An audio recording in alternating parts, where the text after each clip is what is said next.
Hey Drew, are you excited about WWDC this year? AI. Apple has Apple Watch has AI.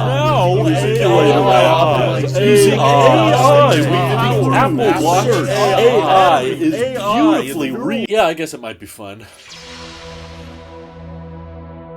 As far as my predictions are concerned, I tend to agree with my co-host's impressions, Randy. He said in his video that because we had a big random May event just a couple of weeks ago with all the new iPad hardware and stuff, it's fairly unlikely that we would have even more hardware at WWDC. Not impossible, but if there is new hardware, my guess is it's going to be somewhat minor. It'd be a spec bump, so unlike last WWDC, this is not going to be a moment for Vision Pro really to shine, other than them just probably saying, hey, it's gonna ship to a few new countries now. Aside from that, I do expect this year to be very much a software-focused event, and as the skit alluded to, I think AI is going to be very much overhyped. There's no way, with all of the AI features that are being hyped up, that it's actually going to live up to it. Pretty much all of these tech events that talk about AI leave people going, oh, wait, is that it? And I don't expect Apple's to be any different. I'm not saying there won't be any good AI features. I'm just saying they're just being branded as AI features, when in reality, in the past, we just called them, like, new features. Like, Apple didn't say subject lift and live text are only possible because of AI. No, they just say that, hey, you can do this now in iOS. But because OpenAI was able to raise so much investor funding so quickly, now all tech companies want to capitalize on this whole AI marketing gimmick, and I think Apple's cashing in on it too. So they're likely going to improve search within Mail and improve autocorrect or photo search, do lots of basic things that we would have gotten anyway. It's just now they're going to call them AI features because technically, yes, they do utilize the neural cores that are already on our iPhones. But I do predict just about every device that's running iOS 17 will probably also run iOS 18. But yeah, it's probably going to be one of those situations where all of the latest hardware is required to access all of those cool features, because it's like, well, it can only work if you have the latest neural engine. If you have an iPhone 13, it's just too old. And if you have an iPhone 12, you'll get a couple new control center tweaks, and if you have an iPhone 11 or 10s, then you'll get a new wallpaper. Congrats. But that's actually what excites me the most in the rumor mill lately, is any report talking about iOS upgrades or macOS improvements that don't have anything to do with generative AI features. I'm trying to sift through all of the AI bullcrap to find, like, okay, what's actually good here? Because I feel like every WWDC, it's fun because it's all software, and for the most part that means they're all free features, and usually Apple comes up with a few things that I go, oh, wow, I didn't think of that, but that's actually really cool, or that's really smart, or I'm gonna utilize that. And being the weird YouTuber that I am, it's usually the feature that nobody wants to talk about that I get the most excited for. So ones I think we could potentially see is a revamp to Control Center, which hasn't happened in a while. There's been rumors claiming that there's going to be a redesign that allows it to be a bit more customizable, maybe a bit more modular. I would love to see some Control Center toggles find their way onto the home screen, so we could have things on the home screen that aren't just apps and widgets, but also little controls. Also, a report that dropped just today, actually, that was kind of exciting, is that Apple wants to develop their own passwords app just to simplify and streamline keeping track of all these different passwords, which I know we kind of already have through settings and iCloud keychain and everything, but I've already ran into many elderly people in my life that they don't know how to go into settings and find the passwords tab and scroll around and find the exact password that they're looking for. So if Apple has anything in mind to help streamline the whole passkey and password process, and maybe that involves having a designated app, I'm all in favor of it, because that is still a very common problem, sadly, that people run into on a daily basis. They just straight up don't remember their passwords. Biometrics can help, but I still feel like too many devices and companies want you to have a backup in case the biometric doesn't work. But I feel like biometrics are getting so dang reliable now, it would be great to kind of simplify this whole process. It's cool, by the way, that I'm already experiencing passkeys working on more and more third-party sites, so I can log in and do two-factor authentication just through my fingerprint on my MacBook, which is great. And while I mentioned it in my wish list months ago, I still want it to be known that there's a lot of people out there that just get bored and hope that there's graphic redesigns, not because there's anything wrong with the existing app icons, they're just bored of the same thing, so they want them to change. And my solution has always been as follows: Apple, please just let them be more customizable, provide the developer tools to make those apps change based on whatever theme pack people want to use. That way, the ultra nerds out there that get bored of their home screen can easily switch it to something else, which they're already doing via Siri shortcuts anyway. This would just simplify that process, and you could probably monetize it, have the MKBHD theme pack, or the Linus Tech Tips theme pack, or the Casetify theme pack, which looks exactly like D-Brand's theme pack. All kinds of things that you could pay for and unlock and just change the whole overall feel and look of the home screen. But if you don't want it to change, everything will just stay the same. Everything will just be the default as it is. Android's always been first to tons of customization options, but Apple usually knows how to make it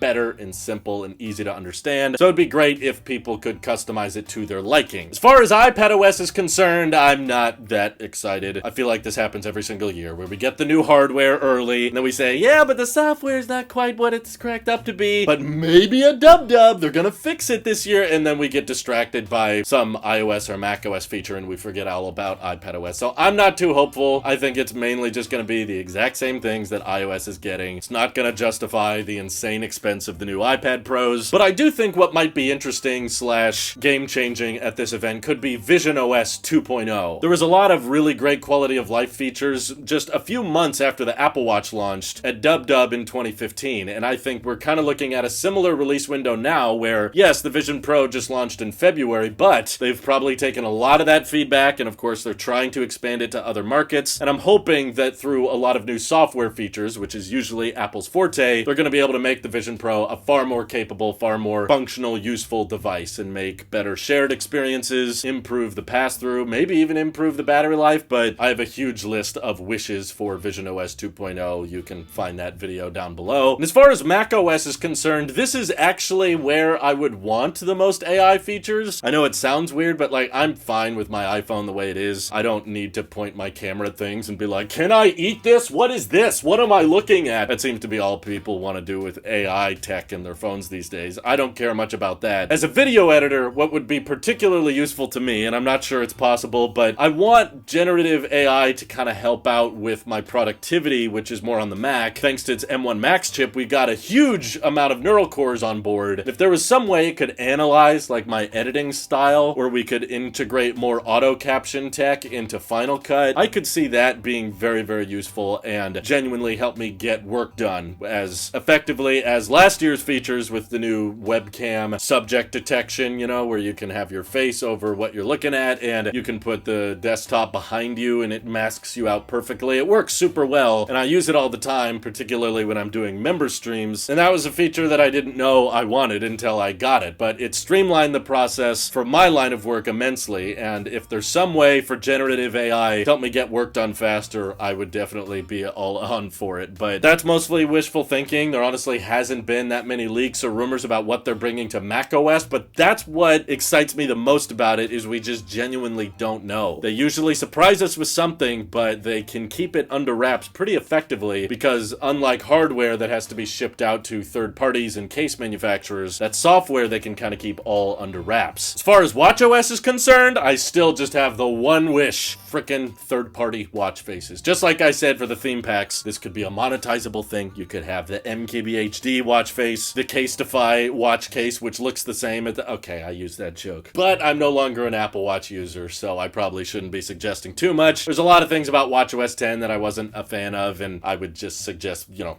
put it back to the way it was. What do you guys think is going to take up the most amount of screen time at WWDC next week? I'll, of course, be reacting to it live. I'll be starting before it begins, streaming my reaction, and then also streaming the content production of the recap after the fact. But I'm very interested to see what Apple has in store. There's been a lot more bizarre hype for this one than usual, and I think it's all going to come down to software. I don't think there's going to be really any hardware surprises, but I wouldn't mind a USB-C Magic Mouse, USB-C Magic Keyboard, anything really that kills off the Lightning port, I'm game for. Ooh, USB-C AirPods Max. Seriously, that would be fantastic. But all your best wishes, feel free to drop them in the comments below, and thank you to everybody supporting this channel directly. Seriously, helps us out a ton, as does just watching these videos. So thanks again. This is your Apple Sheep here, and I will see you all in the next one.